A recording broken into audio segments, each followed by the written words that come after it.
जय भारत डियर अद्वितियंस, welcome to the lecture number 12। तो बच्चों देखिए, लास्ट लेक्चर में हमने गॉसेस थ्योरम के लिए उसके दो एप्लीकेशन देख लिए थे।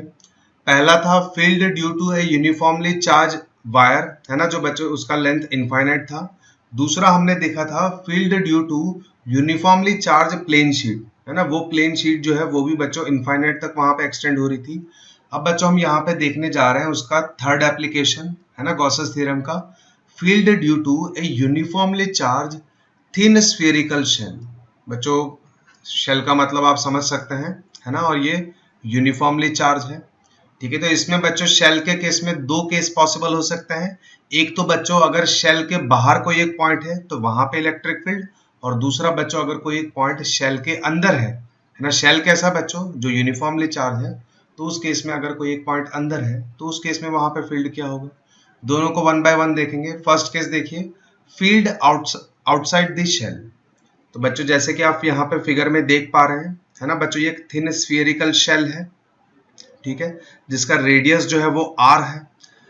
इसकी सरफेस पे हम देख सकते हैं बच्चों कुछ ना कुछ पॉजिटिव चार्ज यहाँ पे डिस्ट्रीब्यूट किया गया है, और ये चार्ज बच्चों किस तरीके से डिस्ट्रीब्यूट किया गया होगा बच्चों, यूनिफॉर्म, है ना, यूनिफॉर्म तरीके से। और बच्चों ये जो है इसकी हम सरफेस देखेंगे तो ये सरफेस पे चार्ज डिस्ट्रीब्यूटेड है। तो मान लेते हैं बच्चों इस सरफेस पे जो चार्ज डिस्ट्रीब्यूटेड है उसका सरफेस चार्ज डेंसिटी सिग्मा है, यूनिफॉर्म है, तो बच्चों ये सिग्मा का वैल्यू कांस्टेंट रहेगा हर एक जगह पे।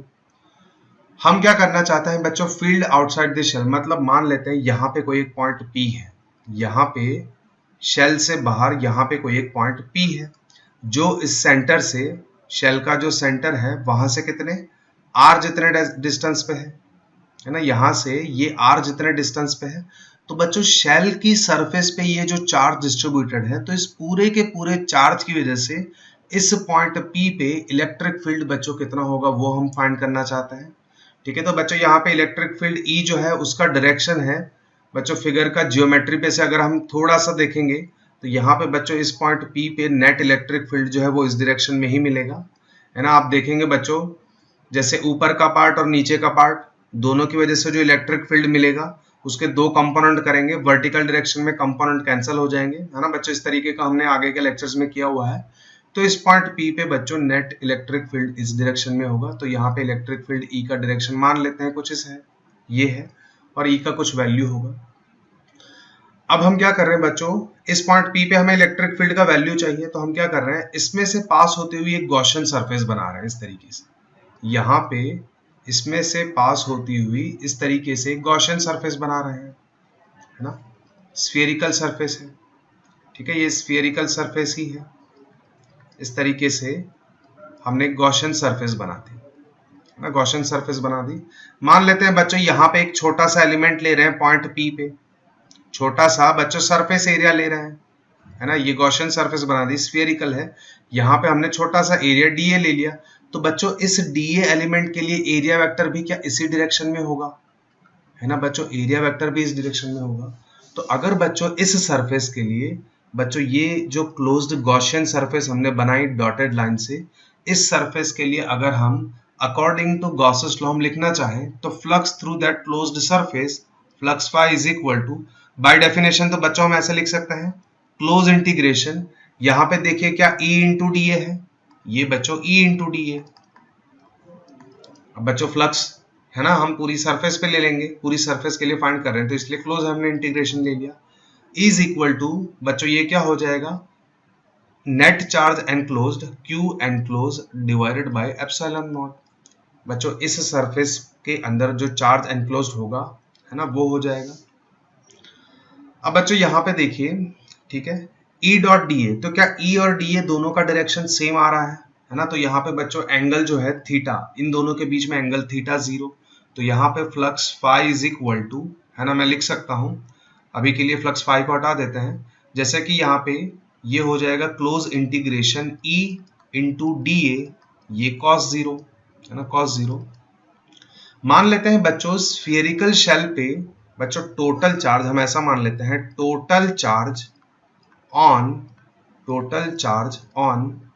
Surface of shell is equal to, बच्चों हम ऐसा मान लेते हैं कोई एक Q है है ना। अभी के लिए हम ऐसा मान लेते हैं ये जो स्फेरिकल शेल है उसकी सरफेस पे टोटल चार्ज कितना है, क्यू है।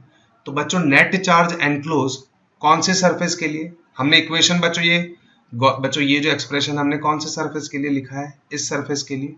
तो बच्चों इस सरफेस के अंदर नेट चार्ज एनक्लोज कितना हो जाएगा, क्या क्यू हो जाएगा। सरफेस पे बच्चों हमने टोटल चार्ज क्या बोल दिया, क्यू। तो यहाँ पे क्यू एनक्लोज्ड हो जाएगा क्यू, और एप्सिलॉन नॉट है ही। कॉस जीरो का वैल्यू बच्चों 1 हो जाएगा, इसको हटा देते हैं ना, इसकी वैल्यू 1 ही होगी, ऑलरेडी इसकी वैल्यू बच्चों 1 ही होगी, तो इसको हम यहाँ पे हटा देते हैं।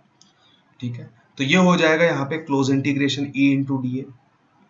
अब बच्चों दूसरी छोटी सी चीज यहाँ पे हमें ये समझनी होगी, इस क्लोज्ड सरफेस पे बच्चों, ये गॉसियन सरफेस की बात कर रहे हैं ना डॉटेड लाइन पे, यहाँ पे बच्चों कोई भी पॉइंट ले ले, जैसे कि यहाँ पे कोई एक पॉइंट हम Q ले लेते हैं, यहाँ पे कोई एक पॉइंट हम R ले लेते हैं, यहाँ पे कोई एक पॉइंट S ले लेते हैं, कि बच्चों कोई भी पॉइंट ले लें इस क्लोज्ड सरफेस पे, बच्चों उस पॉइंट पे इलेक्ट्रिक फील्ड E का मैग्नीट्यूड कांस्टेंट ही होगा। बच्चों यहाँ पे फिगर में सिमेट्री इस तरीके से बन रही है, जिसकी वजह से अगर हम सरफेस पे जो हमने क्लोज्ड गॉसियन सरफेस बनाई है, इस सरफेस पे बच्चों अगर हम कोई भी पॉइंट ले लेंगे तो इलेक्ट्रिक फील्ड E का मैग्नीट्यूड जो है बच्चों वो सेम ही निकलेगा। बच्चों आप थोड़ा बहुत देखेंगे कैलकुलेशन, अगर देखेंगे तो आप समझ जाएंगे। जैसे कि एक छोटे से एग्जांपल से बता दूं, एक पॉइंट के लिए, ये पॉइंट Q है, अगर इस पॉइंट Q में से पास होती हुई और ये स्फेरिकल शेल के सेंटर में से पास होती हुई कोई एक्सिस ड्रॉ कर रहे हैं इस तरीके से, है ना, तो वो एक्सिस इस तरीके से होगी। अब बच्चों पॉइंट Q पे हमें इलेक्ट्रिक फील्ड चाहिए, तो देखिए, है ना, ये जो एक्सिस है स्फेरिकल शेल को दो इक्वल पार्ट में डिवाइड कर रही है, तो ये ऊपर का पार्ट और ये यहाँ पे नीचे का पार्ट, दोनों पार्ट पे इलेक्ट्रिक फील्ड, दोनों पार्ट पे नेट चार्ज जो है वो सेम है।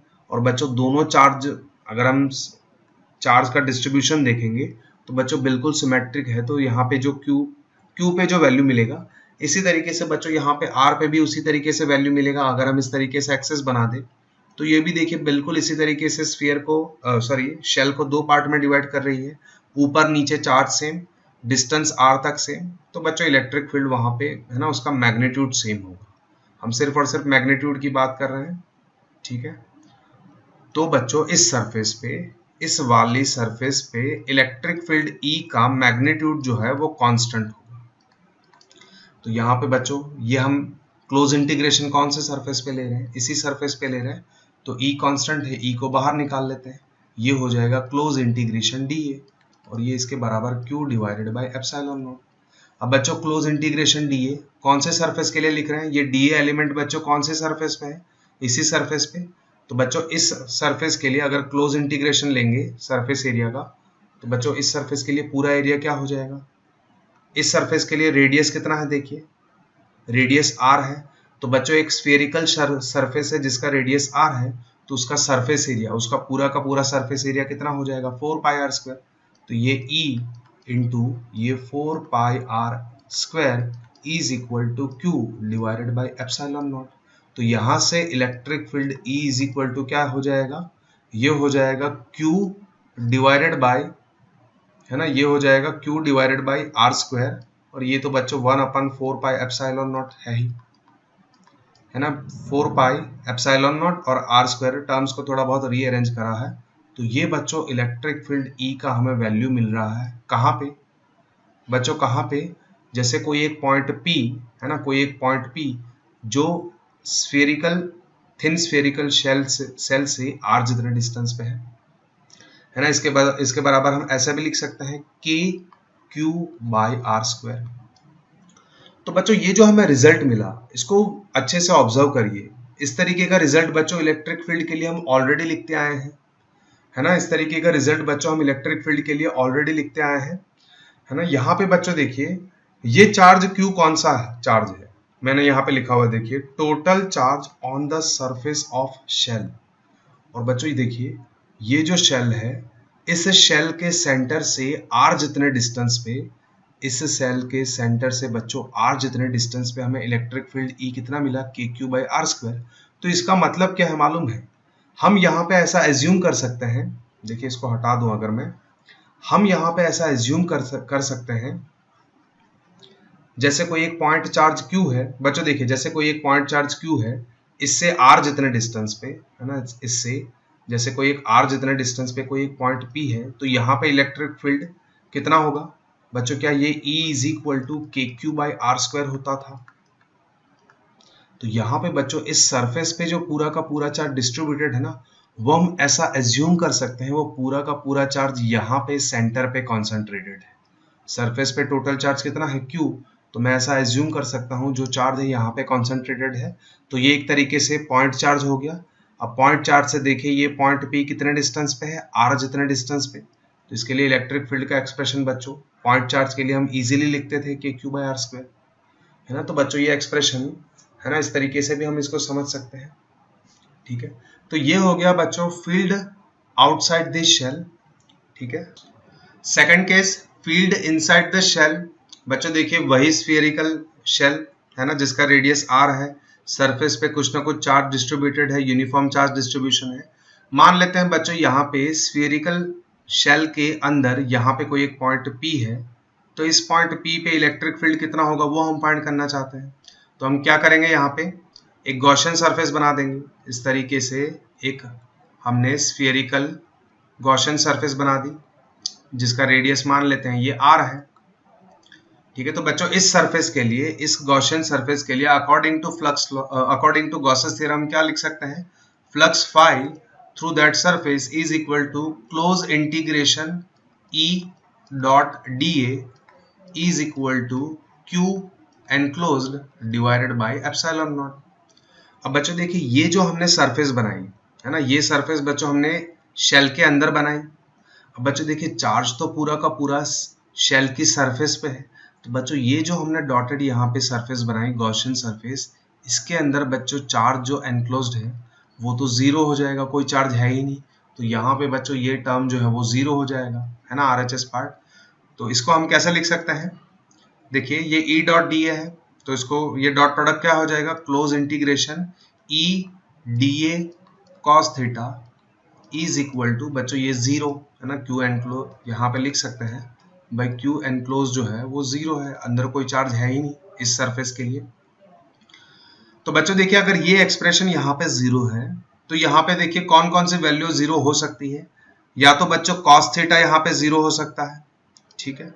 बच्चों DA एरिया वेक्टर, ये जो हमने क्लोज सरफेस बनाई, तो इसके लिए बच्चों उसका एरिया तो कुछ ना कुछ होगा, DA तो जीरो हो नहीं सकता पहली चीज, ठीक है।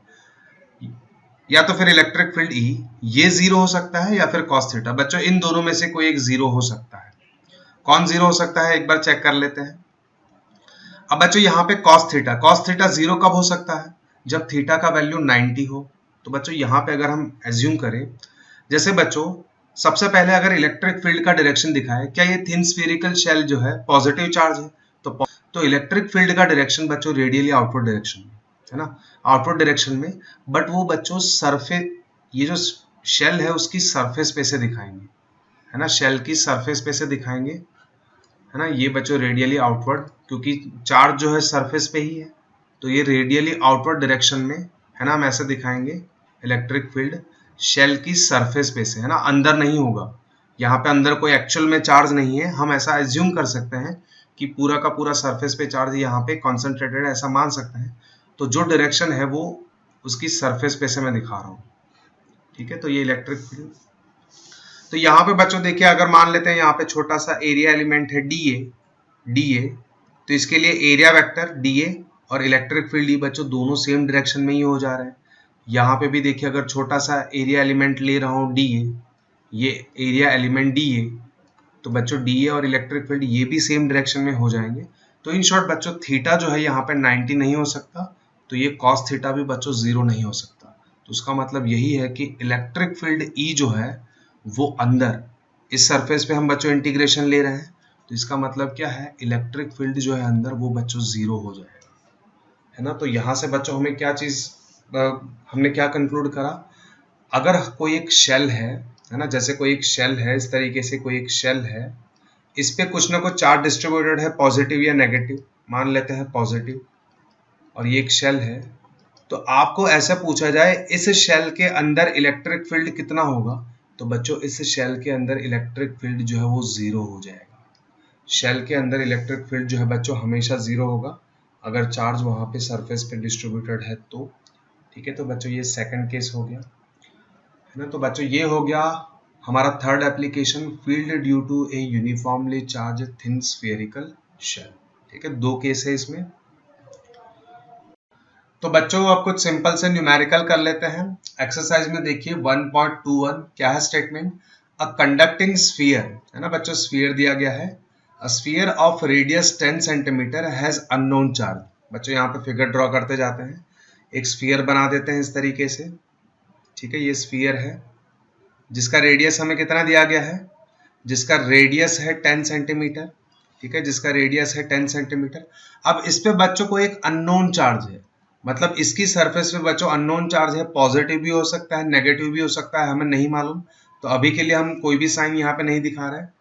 उसके बाद क्या बोला हुआ है, if the electric field 20 centimetre from the centre of the sphere is 1.5 into 10⁻³ newton per coulomb and points radially inwards, what is the net charge on the sphere.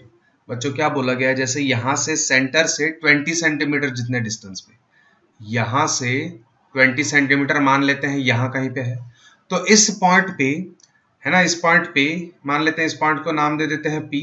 तो यहाँ पे इलेक्ट्रिक फील्ड जो है वो रेडियली इनवर्ड डायरेक्शन में है, ऐसे बोला गया है। उसका आपको मैग्नीट्यूड भी दिया गया है। तो हमें क्या पूछा हुआ है भाई, ये जो स्फीयर है उसकी, उस पे नेट चार्ज कितना होगा, इस तरीके से हमें पूछा हुआ है। तो हम क्या करेंगे बच्चों, इस तरीके से एक गॉसियन सरफेस बना देंगे। ठीक है, जो पॉइंट P में से पास हो रहा है ना, हम इस तरीके से एक गॉसियन सरफेस बना देंगे, एक गॉसियन सरफेस बना देंगे इस तरीके से, जो पॉइंट P में से पास हो रहा है। ठीक है बच्चों, यहाँ पे इस पॉइंट P पे देखें, अगर हम एरिया एलिमेंट दिखाएं छोटा सा बच्चों, यहाँ पे अगर एरिया ले लें तो ये एरिया एलिमेंट क्या इस डायरेक्शन में हो जाएगा बच्चों, एरिया वेक्टर हमेशा रेडियली आउटवर्ड डायरेक्शन में। तो यहाँ पे बच्चों इस सरफेस के लिए, ये जो हमने क्लोज सरफेस बनाई जो पॉइंट P में से पास हो रही है, उसके लिए अगर हम according to Gauss's theorem equation लिखें तो flux phi is equal to close integration E dot dA, है ना, is equal to net charge enclose, है ना। मान लेते हैं बच्चों ये जो स्फीयर है इसके अंदर, ये जो इमेजिनरी हमने, है ना, ये जो सरफेस बनाई इसके अंदर बच्चों कुछ ना कुछ चार्ज एनक्लोज्ड होगा, तो ये Q enclose divided by epsilon not, है ना। तो यहां से देखिए बच्चों, ये क्लोज इंटीग्रेशन ये हो जाएगा E dA cos theta is equal to Q enclose divided by epsilon nought. अब बच्चों देखिए यहाँ पे एक छोटी सी चीज, एरिया वेक्टर जो है वो नॉर्मली आउटवर्ड डायरेक्शन में है इस पॉइंट P पे, और हमें बोला गया है इलेक्ट्रिक फील्ड जो है वो रेडियली इनवर्ड है। तो यहाँ पे ये एंगल थीटा कितना हो जा रहा है 180। तो यहाँ पे बच्चों ये हो जाएगा close integration E dA cos 180, है ना, is equal to Q enclose divided by epsilon nought. अब बच्चों देखिए cos 180 का वैल्यू कितना हो जाएगा -1, है ना। तो बाहर बच्चों माइनस साइन पुट कर देते हैं, cos 180 इज इक्वल टू -1। अब बच्चों देखिए यहाँ पे ड्यू टू सिमेट्री, बच्चों देखिए अंदर जो भी चार्ज है स्फीयर पे, जो भी चार्ज डिस्ट्रीब्यूटेड है, तो उसकी वजह से बच्चों यहाँ पे ये जो हमने इमेजिनरी सरफेस बनाई उस सरफेस पे, इस पॉइंट पे, इस पॉइंट पे, इस पॉइंट पे बच्चों, जैसे हमने शेल के केस में देखा ना, हमने यहाँ पे बच्चों जो ये इमेजिनरी सरफेस बनाई है, तो इस पे हर एक जगह पे बच्चों मैग्नीट्यूड देखेंगे तो मैग्नीट्यूड बच्चों E ही होगा, डायरेक्शन बच्चों अलग होंगे बट मैग्नीट्यूड देखेंगे तो ड्यू टू बच्चों यहाँ पे फिगर की ज्योमेट्री या फिर सिमेट्री हम कहें, तो इस सरफेस पे हर एक जगह पे इलेक्ट्रिक फील्ड E जो है बच्चों वो सेम ही होगा, है ना। तो यहाँ पे E कांस्टेंट है ना, E इस सरफेस पे कांस्टेंट होगा, उसको बाहर निकाल लेते हैं, तो ये E क्लोज इंटीग्रेशन dA, और बच्चों cos 180 -1 है तो माइनस साइन बाहर यहाँ पे पुट कर देते हैं, तो ये Q enclosed divided by epsilon nought. अब बच्चों क्लोज इंटीग्रेशन dA एलिमेंट बच्चों कौन से सरफेस पे लिया था हमने, ये वाली सरफेस पे, ये बच्चों छोटा सा एलिमेंट हमने dA यहाँ पे लिया था। मान लेते हैं बच्चों ये रेडियस जो है कितना था 20, अभी के लिए उसको बच्चों R बोल देते हैं, ये R है, तो ये बच्चों क्लोज इंटीग्रेशन dA ये हो जाएगा इस सरफेस का बच्चों, इस पूरी की पूरी सरफेस का सरफेस एरिया, तो ये E into 4 pi R square is equal to Q enclose divided by epsilon nought. बच्चों ये जो इसकी रेडियस है इसको हम कैपिटल आर बोल देते हैं और ये आर इज इक्वल टू यहाँ पे ये 20 सेंटीमीटर है ना। कंफ्यूजन ना हो इसलिए दोनों को अलग अलग नोटेशन दे दिया। तो बस बच्चों यहाँ पे आपके पास सारी की सारी वैल्यू है, तो यहाँ से क्यू एनक्लोज्ड मिल जाएगा। Q enclosed is equal to E, बच्चों माइनस साइन है, minus E into 4 pi, r का वैल्यू कितना होगा मीटर में रखना होगा तो ये 0.2 square epsilon nought 8.85 into 10⁻12। E का वैल्यू देखिए बच्चों, ई का वैल्यू आपको स्टेटमेंट में दिया गया है ना। ई का वैल्यू बच्चों है ना 1.5 इंटू 10⁻3।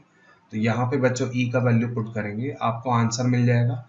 और बच्चों आप देख सकते हैं ये आगे माइनस साइन है, तो बच्चों यहाँ पे स्फीयर पे जो नेट चार्ज होगा वो कुछ ना कुछ नेगेटिव पे मिलेगा, है ना। नेट चार्ज जो है यहाँ पे नेगेटिव में मिलेगा, है ना, कूलम। तो ये हो गया एक्सरसाइज में 1.21। नेक्स्ट है एक्सरसाइज में 1.22। क्या है स्टेटमेंट देखिए, A uniformly charged conducting sphere of 2.4 meter diameter has a surface charge density of 80 microcoulomb per meter square। बच्चों देखिए यहाँ पे आपको एक स्फीयर दिया गया है जिसका डायामीटर गिवन है, तो डायामीटर 2.4 मीटर है, तो रेडियस कितना हो जाएगा, हाफ उसका 1.2 मीटर। अब ये जो बच्चों स्फीयर है ना, वो बच्चों यूनिफॉर्मली चार्ज है, तो उसकी सरफेस पे जो चार्ज है उसका आपको सरफेस चार्ज डेंसिटी कितना दिया गया है, देखिए 80 माइक्रोकूलम। सरफेस चार्ज डेंसिटी को बच्चों हम सिग्मा से रिप्रेजेंट करते हैं, तो ये है 80 बच्चों माइक्रोकूलम दिया हुआ है, ऐसा यूनिट में कन्वर्ट करते हैं कूलम में, तो ये हो जाएगा 80 into 10⁻6 coulomb per metre square. ठीक है, इतना डेटा गिवन है। फाइंड क्या करना है, देखिए part A, find the charge on the sphere. बच्चों देखिए चार्ज ऑन द स्फीयर कैसे फाइंड करेंगे, सिंपल सा बच्चों ये है, यूनिटरी मेथड हमें अप्लाई करना है। जैसे अगर हम सरफेस एरिया, यहाँ पे हम लेते हैं सरफेस एरिया और यहाँ पे हम ले रहे हैं चार्ज। अगर यूनिट सरफेस एरिया है ना 1 मीटर स्क्वायर जितना एरिया है यहाँ पे, ठीक है, आप देख सकते हैं, तो उस पर चार्ज कितना होगा बच्चों, सिग्मा जितना, है ना, जो चार्ज डेंसिटी का वैल्यू है ये इतना, आप देख सकते हैं पर मीटर स्क्वायर इतना चार्ज है। ठीक है, तो यहाँ पे हमें क्या दिया गया है, स्फीयर, तो स्फीयर की सरफेस पे बच्चों, स्फीयर की सरफेस का टोटल सरफेस एरिया कितना होगा, अगर उसका रेडियस जो है वो r है, तो बच्चों उसका स्फीयर का सरफेस एरिया हो जाएगा 4 पाई r स्क्वायर, है ना। अगर 4 पाई r स्क्वायर जितना वहां पे सरफेस है स्फीयर के लिए, तो उस पे charge q is equal to कितना हो जाएगा, ये हो जाएगा sigma into 4 pi r square.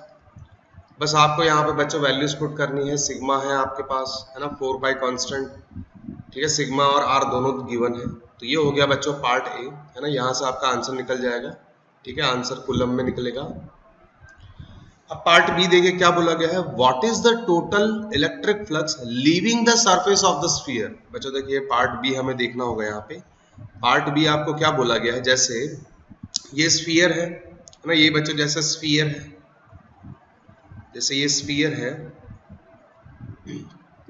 अब स्फीयर पे बच्चों ये चार्ज कुछ इस तरीके से डिस्ट्रीब्यूटेड है। बच्चों देखिए चार्ज हमें पॉजिटिव में दिया गया है ना, नेगेटिव नहीं बोला, इसका मतलब चार्ज जो है यहाँ पे पॉजिटिव होगा। आप इससे भी समझ सकते हो total flux leaving the surface.